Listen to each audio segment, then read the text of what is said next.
Hello everyone, welcome to RPSC study hub. आज इस video में हम जानेंगे राजा महेंद्र प्रताप सिंह के बारे में कि ये कौन थे और हाल ही में क्यों चर्चा में बने हुए हैं। इनसे रिलेटेड काफ़ी एग्ज़ाम्स में जो है वो क्वेश्चन पूछ जाते हैं, तो आइए जानते हैं इनके बारे में। हाल ही में प्रधानमंत्री द्वारा उत्तर प्रदेश के अलीगढ़ में राजा महेंद्र प्रताप सिंह राज्य विश्वविद्यालय का शिलान्यास किया गया है। ठीक है, तो राजा महेंद्र प्रताप सिंह के नाम से राज्य विश्वविद्यालय जो है वो एक बनाया गया है, तो उसकी नींव जो है वो डाली गई है, शिलान्यास किया गया है। राजा जी भारत की आज़ादी चाहते थे और इस लक्ष्य के लिए उन्होंने अपना पूरा जीवन समर्पित कर दिया। यानी भारत की आज़ादी, ठीक है, भारत की आज़ादी के लिए जो है इन्होंने काम किया और इस लक्ष्य के लिए इन्होंने क्या अपना पूरा जीवन जो है वो समर्पित कर दिया था। अब भारत की आज़ादी के लिए इन्होंने क्या क्या किया वो आगे की स्लाइड्स में हम देखेंगे। इनका जन्म जो है वो 1886 में हाथरस में मुरसान स्टेट के जाट शासक परिवार में हुआ था। यानी इनका जन्म 1886 में हाथरस में हुआ था। नेक्स्ट हम बात करें, इन्होंने अपनी शिक्षा दीक्षा अलीगढ़ के मोहम्मदन एंग्लो ओरिएंटल कॉलेज यानी अलीगढ़ जो मुस्लिम विश्वविद्यालय है, अलीगढ़ मुस्लिम यूनिवर्सिटी है, वहाँ से जो है इन्होंने एजुकेशन जो है अपनी ली थी। राजा जी ने इस शिक्षण संस्थान के विकास हेतु अपनी ज़मीन भी दान में दी थी, जो अलीगढ़ मुस्लिम यूनिवर्सिटी है इसके लिए। इन्होंने साल 1909 में मथुरा में प्रेम महाविद्यालय नामक एक तकनीकी स्कूल की स्थापना की थी। ऐसा कहा जाता है कि यह देश का पहला पॉलीटेक्निक कॉलेज था।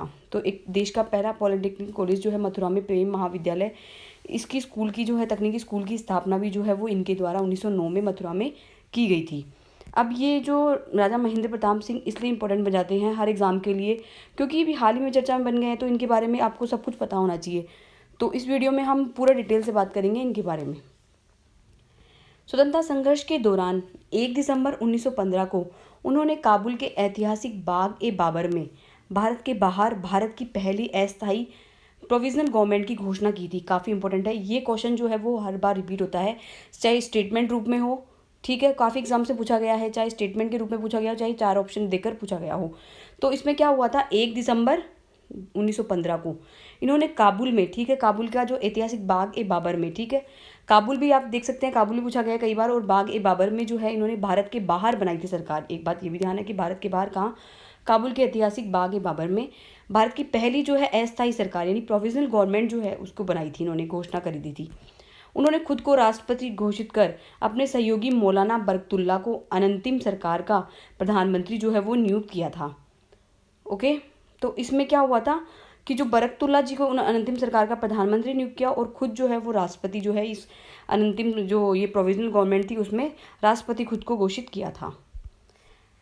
नेक्स्ट में हम बात करते हैं, राजा जी ने स्वतंत्रता आंदोलन के दौरान स्वतंत्रता के लिए लड़ रहे क्रांतिकारियों के समर्थन में विभिन्न देशों की जो है वो यात्राएं भी की थी, जैसे जर्मनी, जापान और रूस, ठीक है, इन देशों में गए और उन देशों के राजनीतिक नेताओं से भारत की आज़ादी के लिए सहयोग की मांग भी की थी।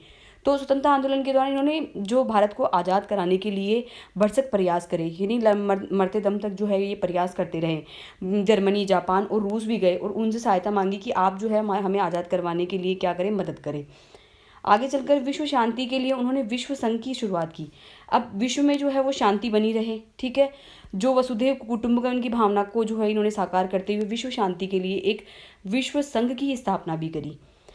इसके जरिए उन्होंने भारतीय संस्कृति के मूल स्वरूप वसुधैव कुटुंबकम की परिकल्पना को साकार करने का प्रयास भी किया।